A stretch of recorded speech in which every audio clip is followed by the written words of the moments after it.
how to make a video call on laptop, PC/computer. So currently I'm on WhatsApp web, and let's say I want to call someone, like Saad. I go to the top right, and when I click the call button, it shows that we need the app. Next, click on the Start menu, search for Microsoft Store, and open it. Now search for WhatsApp, click on it, and press Get. It will take a few moments to download. Once the installation is complete, click on Open. Next, open WhatsApp on your phone.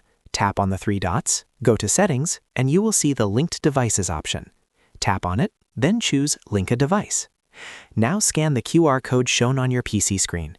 Once scanned, your account will be successfully linked. Now you are logged in. Find the person you want to call, for example, Usama, and open the chat. At the top right, you will see the video call icon. Click on it to start the call. Allow camera and microphone access when prompted. The call will start ringing, and the other person just needs to answer it. And that's it. Now you can easily make a video call on WhatsApp using your PC. If you found this video helpful, don't forget to like the video, subscribe, and press the bell icon for more quick tech tutorials. Thanks for watching.